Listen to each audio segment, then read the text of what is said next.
What's up, everyone? It's Tech Trooper 64, and today, my new daily trend of making an opinion video or a theory video is continuing. So, without further ado, let's get into one of my more controversial theories.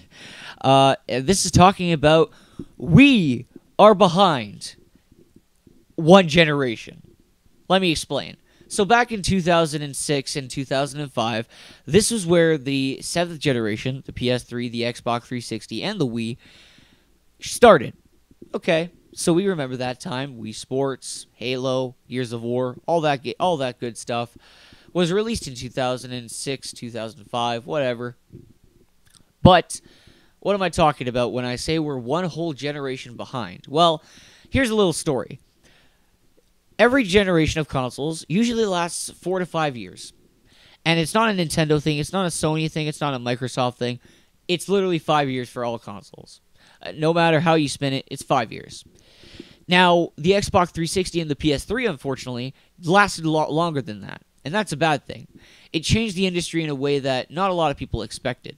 Because other technologies that weren't revolving around consoles started to grow in ways that Microsoft and Sony, and Nintendo, I guess, too, didn't realize. So, what made these consoles continue on? Well, I have an article that I'll be putting a link in the description below, and I think it's a doozy. Now, back in 2011, which I like to argue was the year where Sony, Microsoft, and Nintendo, and third parties, of course, started releasing games from 2011 onward to the Xbox 360, the PS3, and the Wii, and they were games that really pushed those hardware consoles to the limits and really, really utilized those consoles in a very good way. What am I talking about? Well, in 2011, let's take a look down memory lane, the games that released at that time. Well, the first one that comes to mind, Elder Scrolls V Skyrim. One of the biggest games at that time came to Xbox 360, PlayStation 3, and you could argue that that game pushed those consoles to their absolute limits. Let's continue. Sony released Uncharted 3, Drake's Deception. That pushed the limits of the PS3, you could argue. Now, Microsoft released Forza Motorsport 4, which I will always defend that game is the prettiest game on Xbox 360.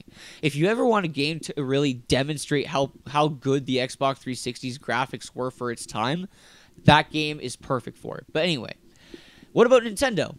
I'm not going to leave them out of the dust. In 2011, they released Legend of Zelda Skyward Sword, which a lot of people, including myself, argued that it pushed the Wii console to its absolute limits that we didn't expect.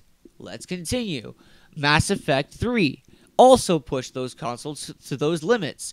People to this day still call Mass Effect 3 a technical marvel on a technical level, okay?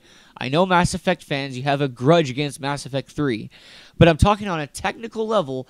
It was the most stable and it was the best looking Mass Effect in terms of technical level. Let's continue. Batman Arkham City, rated one of the best Batman Arkham games to date, which I still agree with. That pushed the limits of those consoles. Should I continue? I think I have one more reasoning. Call of Duty Modern Warfare 3, I don't really agree with, but it came out in 2011. I guess you could argue that it did push the limits. So that's pretty much it. But do you see where I'm going? If you don't, let me explain. Those games push the limits of those consoles, and that means one thing to me. Developers were ready to move on to new hardware. They were waiting for Microsoft, Sony, and Nintendo to release their next-gen quote-unquote consoles to replace the PS3, the Xbox 360, and the Wii. Now, I can't confirm this. This is all just my own opinion, but what if... And there is an analyst, which I said, I'll leave a link in the description below to the article, that said that an analyst said that the Xbox 360 Kinect and the PlayStation Move, released coincidentally in 2011, was the reason why the PS3 and the 360 lasted as long as they did. And I couldn't agree more. You want to know why? Because it took those devices, the Xbox 360 Kinect and the PlayStation Move, took the secluded hardcore gaming industry and threw it into the mess that is casual gamers. And that's what made tons, and I'm talking tons and tons of people, to start buying 360s and PS3s and Wiis for their families, for people, for kids, for those moms and daughters and people, those guys, those men who wanted a casual, quick game to play before work or whatever. And then that was eventually replaced by smartphones and mobile games. And then, at that time, in 2011, what Microsoft and Sony and Nintendo should have done instead, they should have focused their efforts on a new next-generation system. And the proof of that happening, in 2011, Nintendo said they wouldn't work on a next-gen system unless they saw that the current generation system sales were not were going down and they weren't selling as much anymore. And I'm guessing, I'll bet you any money, that's why they revealed the Wii U in 2011. They said, look at the Wii sales, they're going down year after year. Let's just reveal our next-gen system. And Microsoft and Sony followed suit. But here's the problem. In 2011, they should have released the PS4 and the Xbox One that we know of today. You know, the regular consoles that were released in 2013, those consoles should have been released in 2011. Now, I know what you're going to say as a rebuttal, but Tony, you got to realize the consoles were expensive. If they released that kind of powerful console, the PS4 and Xbox One, in 2011, if they released it at that time, it would have been so expensive for the consumer. So what? I say to you. And why do I say that?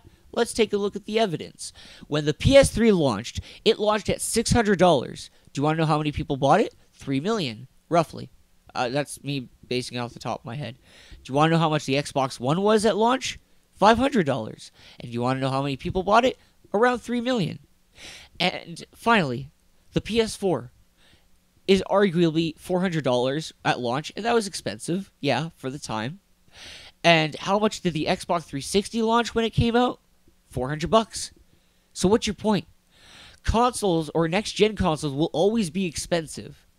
Now, yes, maybe they would have dialed down the specs a little bit, but I think they should have released the PS4 and Xbox One in 2011 instead. Now, we're missing a generation of technology. Now, where's the evidence of that? Where? Well, answer me this. Why out of nowhere Microsoft and Sony are all of a sudden releasing PS4 Pro and Xbox Scorpio? Here's why. And actually, Jack Tretton. No, it wasn't Jack Tretton.